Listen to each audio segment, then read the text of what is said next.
Seemingly born of a drunken night between Animal Crossing and The Legend of Zelda, Fantasy Life I, The Girl Who Steals Time is the latest take on blending easygoing life simulation and deep dungeon delving.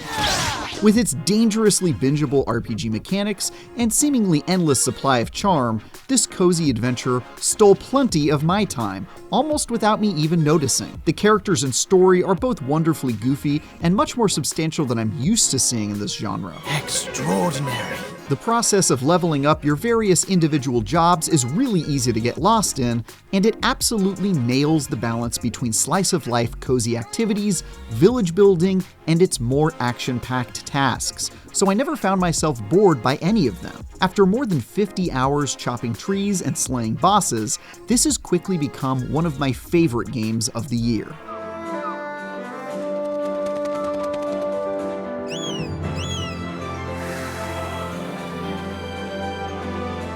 Fantasy Life I starts out as a pretty straightforward life sim. You're introduced to the job-switching life system in the first few hours, which then has you swapping between roles where you'll mine for ore, fish, and do favors for townsfolk.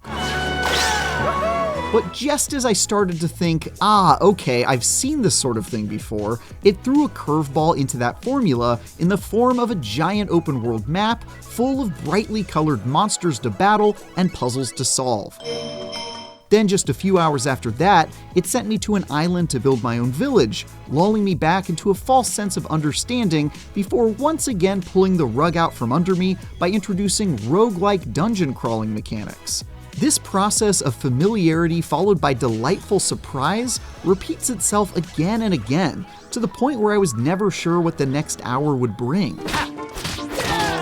But what's more shocking is just how well many of these disparate activities work. It's usually a pretty big red flag when a game tries to cram this much in, as it risks spreading itself too thin and not doing any one thing particularly well. But by the time I found myself delving into procedurally generated dungeons filled with a mix of combat encounters and cozy activities reimagined as boss fights, like a fishing minigame against an extremely elusive megafish, I was in disbelief by how well Fantasy Life I pulled everything off. The more classic life sim stuff, like leveling up various career paths, doing errands for villagers in exchange for new furniture and money, and building up your own home to put all your stuff in, are mostly on par with some of the best in the genre. At the same time, the combat, open world exploration, and RPG pursuit of new gear and skills may be quite simplified and mostly stress-free compared to full-on action-adventure games, but they're still engaging and have been nicely tuned to match the otherwise low-stakes sensibilities. Both halves work on their own, and it's all unified by a universally laid-back vibe. Fantasy Life I has a surprisingly full story involving time travel, dragons, magic, and the strange mysteries of a fantasy land called Reveria, where devoting yourself to one or more of the 14 jobs called lives that have existed since time immemorial is a core part of their ancient culture. All right!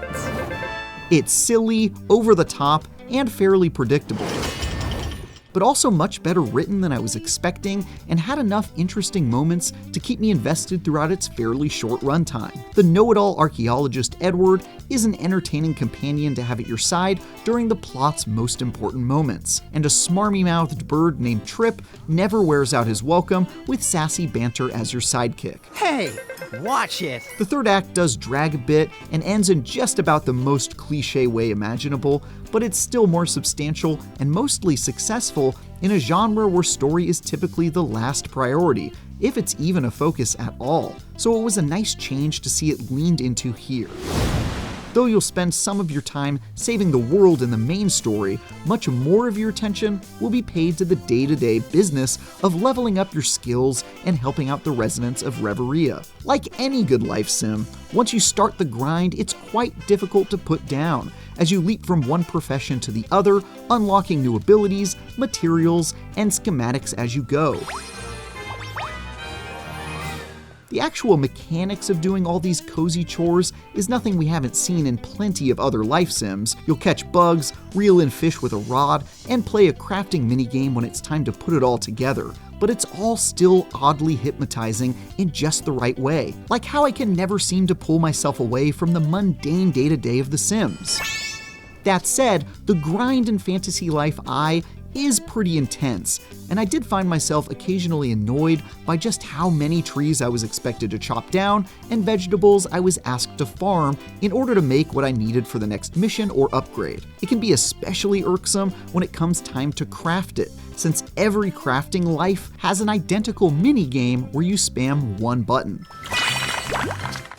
You're also given a small patch of land and asked to fill it with homes for both you and the friends you make along the way, decorating and upgrading the homestead as you go. If you've played Animal Crossing, then you'll feel immediately familiar with this part of the formula, as it follows the script written by its peers almost to the letter. You'll craft furniture to customize your home, give fellow villagers gifts to improve your friendship and get goodies in return, and decorate the town to get a better ranking and unlock new things to add to your little community, like an art museum for your residents to peruse.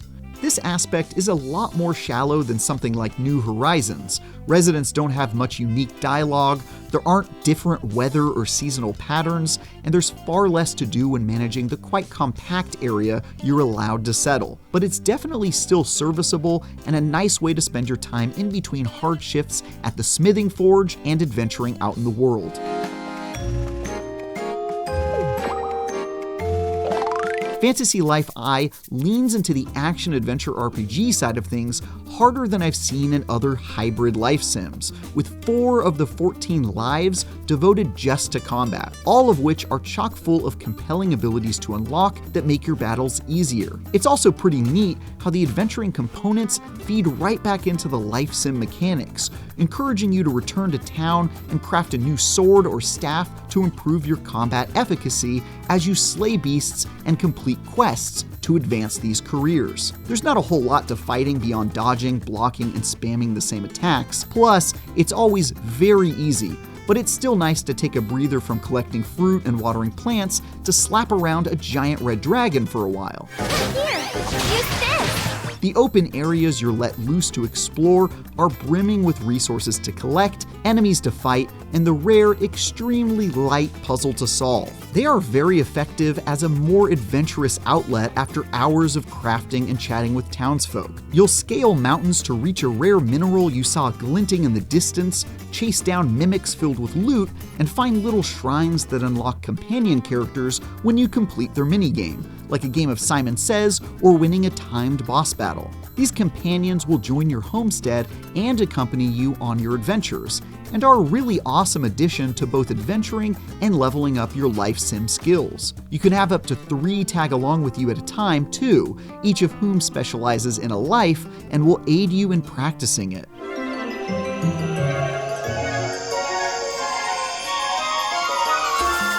you! There's also a very dope roguelike mode that cleverly reimagines what a procedurally generated dungeon can be in a game where most of your skills are gardening, fishing, and other disciplines that would seemingly be useless in a fight. These are no ordinary dungeons, as each node on their maps have a different life-related objective to be completed before you can move on to the next zone. One room might require you to gather each vegetable, while another may challenge you to fish every sea creature out of the waters before you can advance. And the whole map must be cleared within a time limit, so you've got to pick your battles when choosing what to collect and what to pass up on. While these levels are much more linear than the open world map, they also give you a much more predictable way to grind for XP and resources, and are an infinitely repeatable option once you've investigated every other nook and cranny.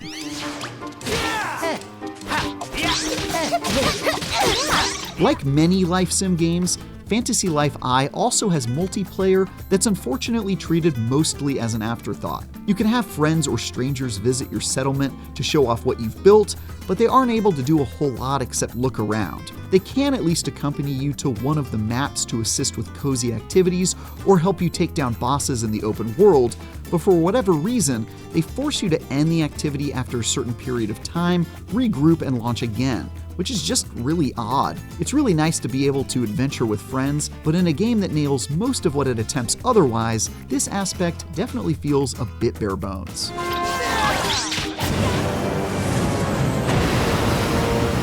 Fantasy Life I, The Girl Who Steals Time, expertly combines easygoing life sim mechanics with light action RPG goodness, resulting in one of my favorite cozy games in a long time. Whether it's the compelling job grind while hanging around town, building your own community, or the more action-packed exploration and combat, I found myself continually surprised by what this adventure threw at me the longer I played. I was happily sinking hours into chopping down trees and picking flowers, and got oddly invested in its goofy but compelling story. As far as having your time stolen goes, you could do a whole lot worse than Fantasy Life I. For more, check out my recent review of fellow life sim Palia, including a conversation at the end about my cozy game tastes overall.